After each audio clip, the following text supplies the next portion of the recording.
أعوذ بالله من الشيطان الرجيم بسم الله الرحمن الرحيم الحمد لله رب العالمين الرحمن الرحيم مالك يوم الدين صدق الله العظيم.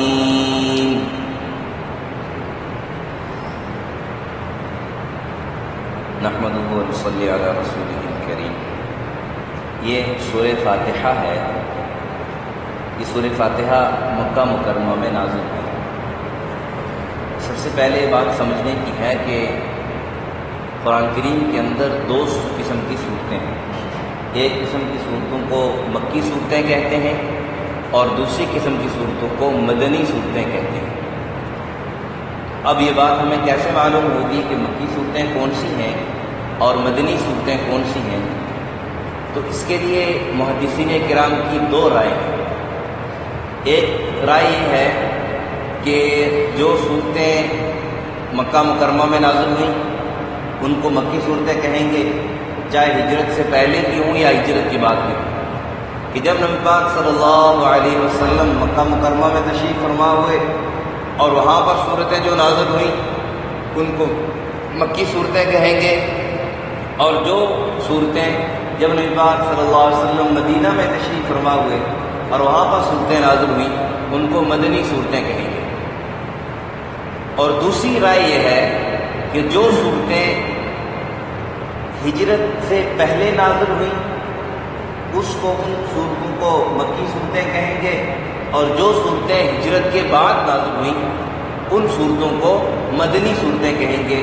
اور اکثر محدثین اکرام کی رائے یہی ہے کہ دوسرا قول جو ہے یہ صحیح اور اصح معلوم ہوتا ہے کہ ہجرت سے پہلے جو صورتیں نازل ہوئیں ان صورتوں کو مکی صورتیں کہیں گے، اور ہجرت کے بعد جو صورتیں نازل ہوئیں ان صورتوں کو مدنی صورتیں کہیں گے.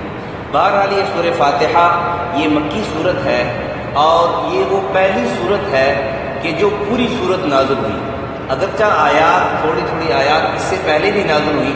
سب سے پہلے جو اقرأ بسم ربک الذی خلق الی آخرہ چند آیات نازل ہوئی، لیکن جو مکمل صورت نازل ہوئی تو یہ وہ پہلی صورت ہے جو سورہ فاتحہ ہے کہ مکمل ایک ہی دفعہ نازل ہوئی. اس سے پہلے مکمل طور پر مکمل صورت کوئی نازل نہیں ہوئی. یہ پہلی صورت ہے نازل. پھر سورہ فاتحہ سے پہلے ہم نے اعوذ باللہ اور بسم اللہ پڑھا. اب اعوذ باللہ اور بسم اللہ کب پڑھتے ہیں، اس کے پڑھنے کا کیا محل ہے اور کیوں پڑھتے ہیں، تو اس کی بھی ذرا تفصیل سن لیں. کہ اعوذ باللہ تب ہم پڑھتے ہیں کیونکہ اللہ کا حکم ہے کہ فَإِذَا قَرَأْتَ الْقُرْآنَ فَاسْتَعِذْ بِاللَّهِ مِنَ الشَّيْطَانِ الرَّجِيمِ کہ جب بھی قرآن پڑھو تو اللہ کی پناہ مانگ لو شیطان رجیم سے. اس لیے ہم پڑھتے ہیں اعوذ باللہ من الشیطان الرجیم. اور بسم اللہ کیوں پڑھتے ہیں کہ نبی پاک صلی اللہ علیہ وسلم نے فرمایا، حدیث ہے کل امر ذی بال لم یبدأ فیہ ببسم اللہ فہو اقطع واجر کہ ہر وہ ذیشان کام، اعلیٰ اور عرفہ کام جو بغیر بسم اللہ کے شروع کیا گیا ہو تو وہ نامراد اور دمکٹا ہوتا ہے. اس حدیث میں ترغیب دی ہے کہ کوئی بھی کام شروع کرنے سے پہلے بسم اللہ پڑھا جائے. آج ہمارے ہاں رواج یہ ہے کھانا کھانے سے پہلے بسم اللہ پڑھنے کا رواج ہے. بعض پڑھتے ہیں بعض نہیں پڑھتے، لیکن ایک بات معلوم ہے لوگ پڑھتے ہیں. لیکن اور کام شروع کرنے سے پہلے بسم اللہ پڑھنے کا ہمارے ہاں معمول نہیں ہے. حالانکہ ہر کام شروع کرنے سے پہلے، ہر نیک کام شروع کرنے سے پہلے بسم اللہ الرحمن الرحیم ضرور پڑھ لینا چاہیے. اس سے کیا ہوتا ہے، اس کام کے اندر برکت آتی ہے، اللہ کی مدد شامل حال ہوتی ہے. اس لیے محدثین کرام فرماتے ہیں کہ جب آدمی اعوذ باللہ پڑھ لیتا ہے تو شیطان سے یہ پناہ حاصل کر لیتا ہے، اللہ کی پناہ میں یہ آ جاتا ہے. اور جب بسم اللہ پڑھ لیتا ہے تو اللہ کی مدد بھی اس کے ساتھ شامل حال ہو جاتی ہے. اس لیے کوئی بھی کام شروع کرنے سے پہلے بسم اللہ الرحمن الرحیم یہ ضرور پڑھ لینا چاہیے. اب بسم اللہ کا مطلب کیا ہے؟ تو بسم اللہ کی جو لفظی معنی ہے نا اس کا مطلب وہ یہ ہے کہ اللہ کے نام سے جو رحمان یعنی نہایت رحم کرنے والا مہربان اور رحیم بہت زیادہ رحم کرنے والا ہے. آپ حضرات کو قرآن کریم میں مختلف کتابوں میں رحیم کا ترجمہ یہ ملے گا بہت نہایت رحم کرنے والا. اس کا ایک معنی ہم آسان الفاظ میں یوں کہہ سکتے ہیں کہ بسم اللہ الرحمن الرحیم، میں شروع کرتا ہوں اللہ کے نام سے جو بڑا مہربان بہت رحم کرنے والا ہے. اب رحمان اور رحیم مطلب بظاہر دونوں کا ایک ہی لگتا ہے کہ رحمان کا مطلب بھی رحم کرنے والا، رحیم کا مطلب بھی رحم کرنے والا ہے. تو فرق کیا ہے؟ محدثین کرام نے لکھا ہے کہ الرحمن فی الدنیا والرحیم فی الآخرہ، کہ رحمان کا مطلب یہ ہے کہ اللہ کی رحمت شامل حال ہے، اللہ کی رحمت برستی ہے، اس سے ہر آدمی فائدہ اٹھاتا ہے، چاہے وہ کافر ہو یا مسلمان ہو. اس کو کہتے ہیں رحمان. یہ رحمان کا ترجمہ ہے کہ اللہ کی رحمت سے فائدہ اٹھاتا ہے کافر بھی اور مسلمان بھی، اللہ نے اس کے اندر صلاحیت رکھی ہے. اور رحیم کا مطلب یہ ہے کہ قیامت کے دن کامل رحمت ہوگی، لیکن یہ رحمت نافرمانی کی وجہ سے کافر اس رحمت سے محروم ہوں گے، مسلمان اس رحمت سے مستفید ہوں گے. کیوں کہ کوئی انسان یہ نہ کہہ دے کہ میں قیامت کے دن اپنے عمل کی وجہ سے جنت میں جاؤں گا، اپنے عمل کی وجہ سے نہیں، اللہ کے فضل کی وجہ سے. اللہ کے فضل سے دیکھو ہم اور آپ یہ جہاں بیٹھے ہیں اللہ کے کلام سن رہے ہیں، اللہ کے جو ہے وہ کلام کی باتیں سن رہے ہیں، تو یہ اللہ کے فضل سے، اپنی مرضی سے نہیں. یہ ہمارا کوئی کمال، میں بات کر رہا ہوں یہ میرا کمال نہیں، اللہ کے فضل سے، اللہ کے فضل سے ہے. یہی اللہ چاہتا شاید میں کہیں اور بیٹھا ہوتا، آپ بتا کہیں اور بیٹھے ہوتے، کس حال میں بیٹھے ہوتے. اللہ کا فضل ہم اور آپ پر ہوا، اللہ نے ہمیں توفیق دی اپنے گھر میں بیٹھنے، اپنے گھر میں بیٹھنے. تو کوئی آدمی یہ نہ کہے کہ میں اپنے جان عمل کی وجہ سے جنت میں چلا جاؤں گا، بلکہ احادیث مبارکہ میں ایک واقعہ بھی لکھا ہے، کتابوں میں ایک واقعہ لکھا ہے کہ ایک شخص بہت جو ہے وہ عبادت گزار تھے، بہت بڑے اللہ کے ولی تھے. تو اللہ رب العزت نے ان کو کسی نے خواب میں دیکھا، تو ان سے پوچھا بھئی حال کیا، آپ کا کیا معاملہ ہوا؟ تو انہوں نے کہا کہ بڑا عجیب معاملہ ہوا کہ پہلے جب اللہ نے کہا جو میرے فضل سے جنت میں، تو وہ کہنے لگے کہ میرے دل میں آیا، دل کے حال تو اللہ جانتا ہے، کہا میرے دل میں آیا کہ ٹھیک ہے اللہ کا فضل تو ہے، لیکن میں نے بھی اتنی عبادت کی ہے کہ اتنے سال سجدے سے ساری نہیں اٹھایا، اتنا عرصہ ایک پلک جھکنے میں بھی نافرمانی نہیں کی، عبادت میں گزار دیے. اللہ کہتا ہے میرے فضل سے جنت میں جاؤ. تو خیر کتابوں میں یہ لکھا ہے کہ اللہ رب العزت نے اس کو سمجھانے کے لیے فرشتوں کو کہا کہ اس کو جہنم کے ذرا قریب کرو. جہنم کی تپش جب لگی، پیاس معلوم ہوئی، جب پانی مانگا فرشتوں نے پانی دکھایا، کہا پانی. جب ہاتھ بڑھانے لگا کہا اس کی قیمت، کہا قیمت کیا ہے؟ کہا تیری ساری عبادت. تو پریشان ہو گیا بھئی یہ سودا تو مہنگا ہے، یہ سودا تو مہنگا ہے کہ ایک گلاس کے بدلے اگر سب کچھ دے دیا پھر جنت کہاں جاؤں گا. تو پھر اور قریب کیا، ذرا اور تپش معلوم ہوئی، اور بھی پیاس لگی. خیر بالآخر ان بزرگوں نے کہا کہ میں نے اس وقت کہا کہ اللہ مجھے اپنے فضل سے جنت میں لا. اور یہ حدیث بھی ہے کہ نبی پاک صلی اللہ علیہ وسلم ایک مرتبہ صحابہ سے فرمانے لگے کہ آپ سب اللہ کے فضل سے جنت میں جاؤ گے. حضرات صحابہ کرام رضوان اللہ تعالیٰ علیہم اجمعین نے حضور نبی اکرم صلی اللہ علیہ وسلم سے دریافت کیا یا رسول اللہ آپ بھی اللہ کے فضل سے جنت میں جائیں گے؟ فرمایا ہاں میں محمد صلی اللہ علیہ وسلم بھی اللہ کے فضل سے جنت میں جاؤں گا. تو میں کہہ رہا تھا کہ رحیم اس صفت کا نام ہے کہ جس سے قیامت کے دن، آخرت کے دن تمام مسلمان جو ایمان کی حالت میں دنیا سے رخصت ہوئے وہ اللہ کی رحمت سے مستفید ہوں گے. پھر یہ سورہ فاتحہ، اس کے بہت سارے فضائل بھی ہیں. اس سورت کو سورۃ الشفا بھی کہتے ہیں، سورۃ الشفا بھی کہتے ہیں. کوئی بھی بیماری ہو، چاہے انسان کو بیماری ہو چاہے کسی جانور کو بیماری ہو، تو یہ سورت پڑھ کر اگر دم کر لیں تو اللہ رب العزت کے فضل سے، اللہ کے حکم سے بیماری دور ہو جاتی ہے، چاہے کسی قسم کی بیماری ہو. لیکن اتنی بات ضرور ہے کہ یقین اللہ پر ہونا چاہیے، یقین اللہ پر ہونا چاہیے کہ اللہ نے خود فرمایا کہ شفاء للناس، یہ کتاب لوگوں کے لیے شفا ہے. اور نبی پاک صلی اللہ علیہ وسلم کی حدیث مبارکہ سے اور صحابہ اکرام کے واقعات سے معلوم ہوتا ہے کہ صحابہ اکرام نے سانپ کے ڈسے ہوئے کو سورہ فاتحہ پڑھ کے دم کیا، ٹھیک ہو گیا. سر کا درد تھا، دم کیا، مسلمان نہیں ہے، یہودی کو دم کیا، وہ ٹھیک ہو گیا. تو اللہ نے اس کے اندر شفا رکھی ہے، شفا اس کے اندر رکھی ہے۔ پھر اس کے جو پہلے الفاظ ہیں، میں عرض کر رہا تھا کہ اعوذ باللہ کہاں پڑھیں گے، بسم اللہ کہاں پڑھیں گے، یہ بات رہے گی۔ اعوذ باللہ پڑھنے کا محل یہ ہے کہ جب بھی ہم قرآن کی تلاوت شروع کریں گے تو اعوذ باللہ ضرور پڑھیں گے۔ یہ ذرا بنیادی باتیں اس لیے پہلے دن ہو رہی ہیں، پھر انشاءاللہ آگے ترجمہ ہی چلے گا۔ اعوذ باللہ جو ہے جب قرآن کی تلاوت ہم شروع کریں گے تب اعوذ باللہ پڑھنا لازمی ہے، اعوذ باللہ پڑھنا چاہیے۔ پھر قرآن کی تلاوت کرتے ہوئے آگے دوسری صورت آ گئی تو دوسری صورت شروع کرنے سے پہلے صرف اعوذ باللہ پڑھنے کی ضرورت نہیں، صرف بسم اللہ پڑھ کے آگے صورت شروع کر سکتے ہیں۔ گویا اعوذ باللہ پڑھنے کی جگہ کون سی ہے؟ قرآن کی تلاوت کی ابتدا، کہ جب ہم قرآن کی تلاوت کی ابتدا کر رہے ہوں تو اعوذ باللہ پڑھیں گے اور بسم اللہ بھی پڑھیں گے۔ اور صرف بسم اللہ پڑھنے کا محل کون سا ہے؟ کہ جب ہم کسی سورت کی ابتدا کر رہے ہیں، سورت شروع سے پڑھیں۔ مثال کے طور پر ہم نے سورہ فاتحہ شروع سے پڑھنا شروع کی ہے تو اعوذ باللہ بھی پڑھیں گے کہ قرآن کی ابتدا بھی ہو رہی ہے، بسم اللہ بھی پڑھیں گے کہ قرآن ایک تو ابتدائی تلاوت ہے، اس میں دونوں بھی پڑھتے ہیں، اور پھر دوسری وجہ یہ ہے کہ سورت شروع ہو رہی ہے اس لیے یہ دونوں پڑھتے ہیں۔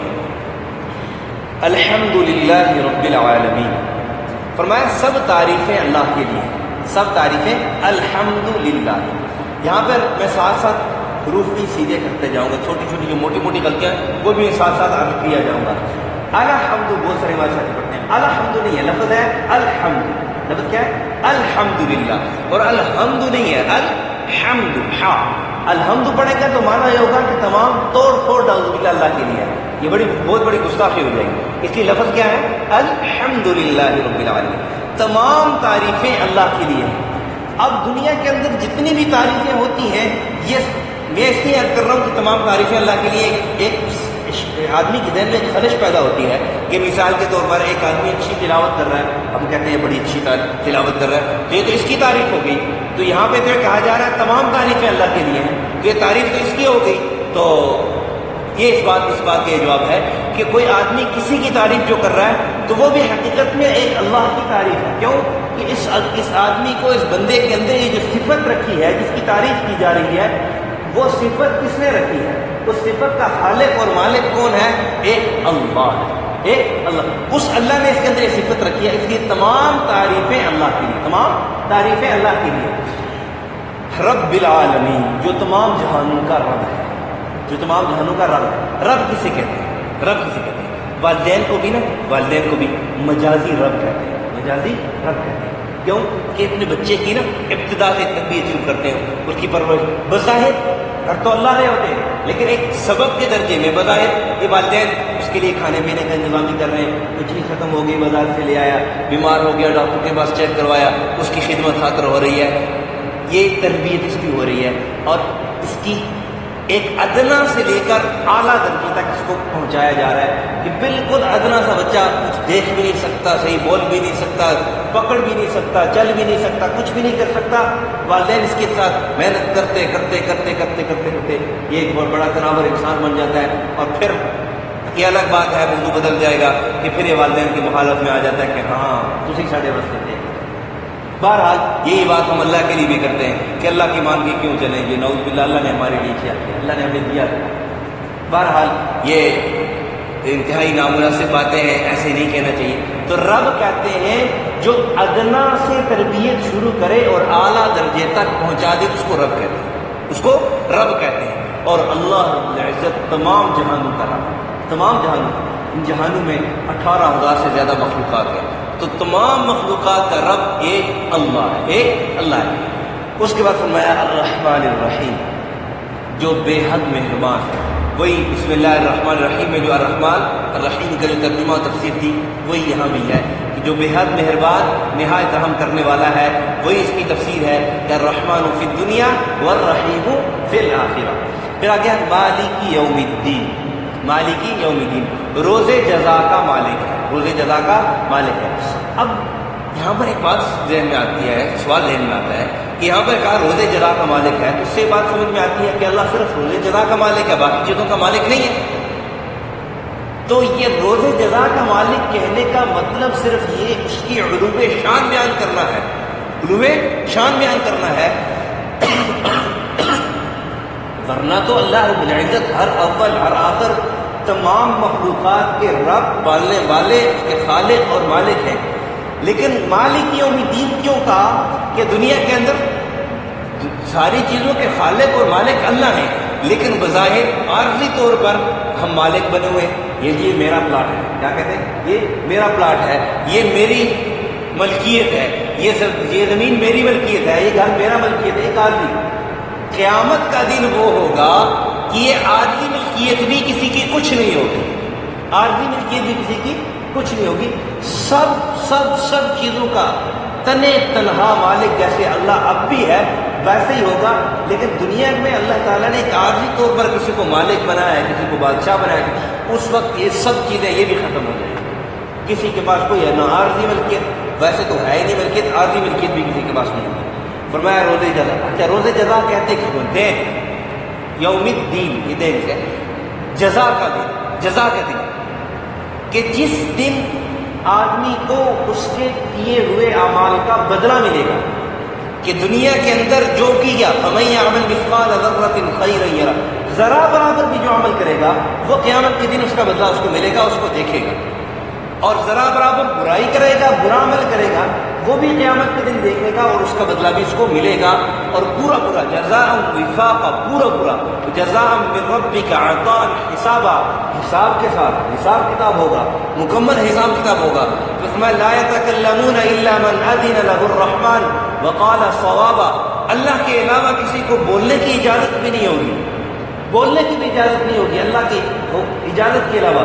اچھا جس کو اجازت ملے گی اس کو بھی ٹھیک بات کرنے کی اجازت ملے گی، جھوٹ وہاں بھی کوئی نہیں بول سکے گا، غلط سفارش بھی کوئی نہیں کر سکے گا، ٹھیک سفارش، ٹھیک بات کرنے کا کی اجازت ہوگی۔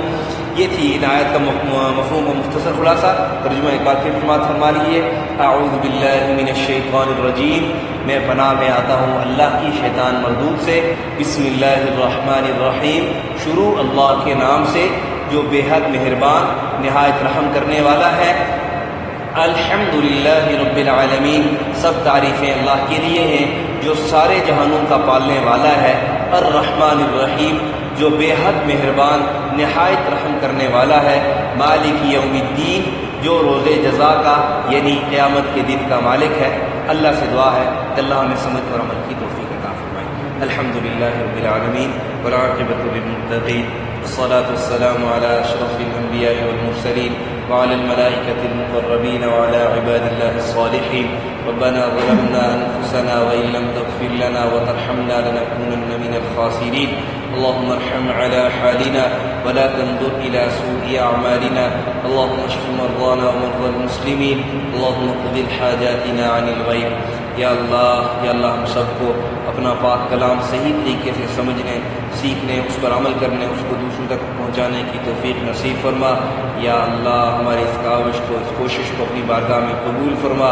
یہ جتنے بھائی بیٹھے ہیں اللہ تو ان کو جزائے خیر عطا فرما، ڈھیروں بدلے عطا فرما، دنیا اور آخرت کی کامیابیاں ان کو نصیب فرما، دنیا اور آخرت کی ناکامی سے ان کی حفاظت فرما۔ صلی اللہ علیہ النبی الکریم محمد وعلی آلہ وصحبہ۔ جزاک اللہ۔